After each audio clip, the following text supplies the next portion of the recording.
Just standing still, it almost looks like it's centered already. But as I spin the wheel, you can see it wiggling, wobbling around. If I put my hand on it, you can see my hand is moving, right? So you want to make sure that this clay is staying very wet. You can even take a little bit of water and dribble it straight down if you want to. And again, I like to keep my hands relatively clean. I know that seems like a silly thing, but I try and keep it relatively clean. So I'm going to speed this guy up. And at first I'm kind of squeezing the clay so it gets into a cone shape.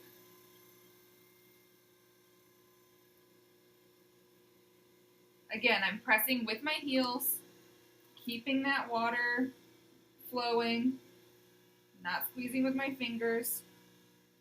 Okay, it's getting closer. Once I start to get my cone shape, I can press down with that clay. So I can take the heel of my hand, scraping that hand off, getting some more water on it. Take the heel of my hand and press down into that clay, forcing it into a centered shape. Okay. That is about as centered as we're going to get for today for this demo. You may have to do that 3 or 4 times to get all of your clay kind of aligned, to get it really centered. Okay? You never want to touch the clay when it is not spinning because you can knock it out of center. Just because you centered it once doesn't mean it's going to stay centered. So make sure that you're aware of that.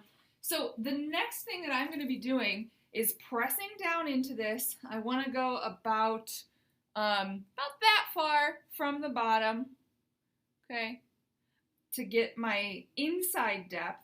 And then I'll start opening up the bottom and pulling up the sides. Those are kind of my steps. I'm not going to go into super detail about this. I'm just going to do it. I have some other videos in your Echo page that's going to show you how to do that in a little bit more depth, okay? There's a few ways you can do it. You can start by pressing your thumb in. You can hold your hands like this and press a finger or 2 in. It is totally up to you. You may see me reposition my hands a few times. But there's lots of different ways that you can do this. So I'm going to start my spinning. I'm going relatively fast. My clay is wet. Again, it's going to splatter, but we know this is a messy process. So my clay is relatively centered here. Okay? I'm going to start by pressing my thumb down into the center.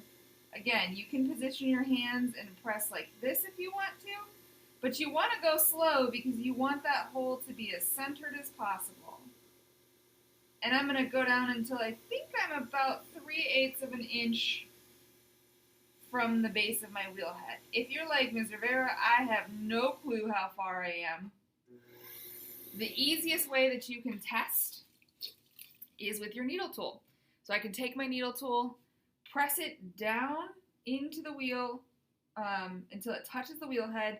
Slide your finger down and pull it out, and it's going to show you the depth of that opening.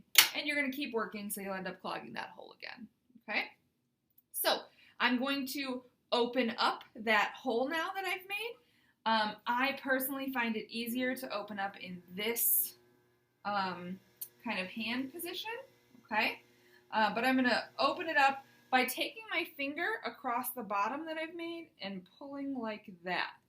So I'm dragging my finger, if this is the bottom, I'm going to put my finger in the hole, drag it across like that to open up that bottom, okay? I'm always supporting on the outside if I'm doing something on the inside. So I'm just opening up that inner area. It's not going to look like I've done too much different. I want to make sure. The other reason I like to keep my hand there is because I want to make sure how far my finger is from my hand. I don't want my walls to get too thin. So I'm kind of using that like a gauge, and it's telling me my wall down there is about that thick, okay? Again, I'm keeping it wet. It's a messy process. If you're being driven crazy by the mess, you can periodically take your sponge and just wipe like this. And that will help keep your area clean a little bit. So I have a nice flat bottom. That's what I want if I'm doing a cylinder. I can kind of curve that finger up if I want to do a nice bowl.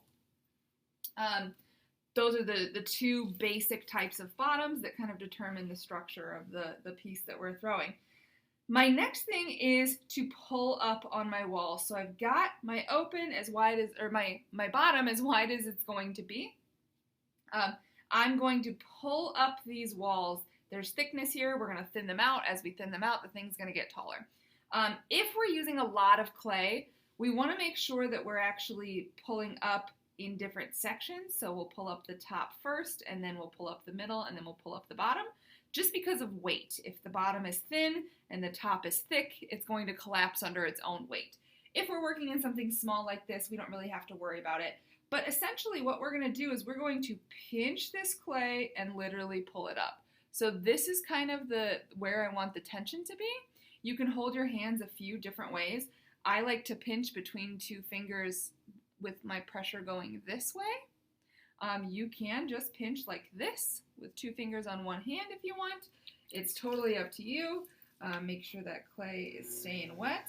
And again, we don't want to be top speed with this. We've slowed it down a little bit. So I'm kind of taking my fingers, I'm going to give some pressure and gently lift. My clay is starting to get a little dry. My fingers are drying it out, so I'm taking and letting a little bit dribble at the top.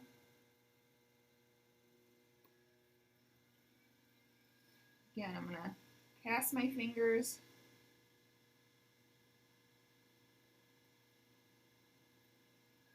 and lift and lift and lift.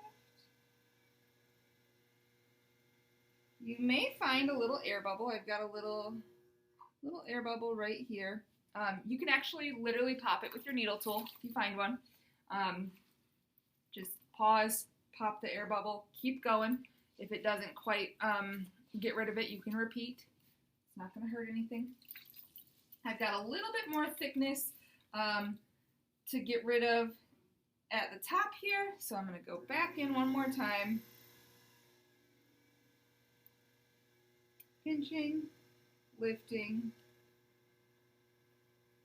slowly and carefully until I have my cylinder form. This is just a basic form. I could go in and manipulate this. If your top is really uneven, I'm kind of gently pinching with this finger and just almost chopping my finger down on it to make it a little more even. You can also trim with a needle tool by just slowly, I like to put a finger on the inside, I slowly press into my finger, and then I lift it up in a quick motion once it's cut all the way through. You don't have to do that. So this is my basic, just a basic form.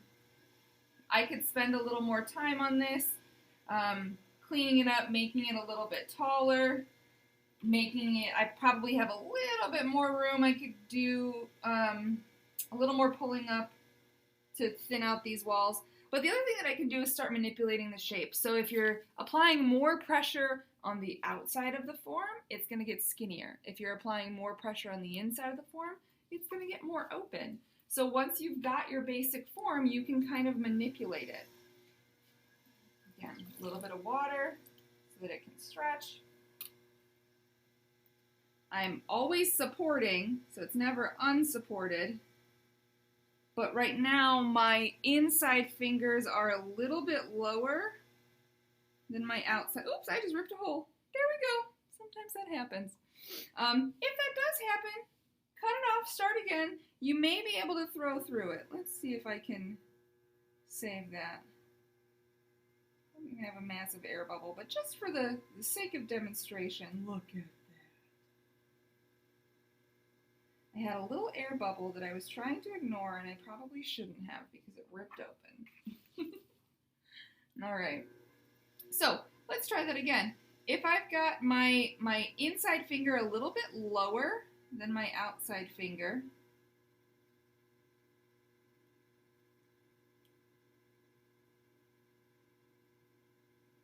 I can open up this form and create a different silhouette as I come up, okay?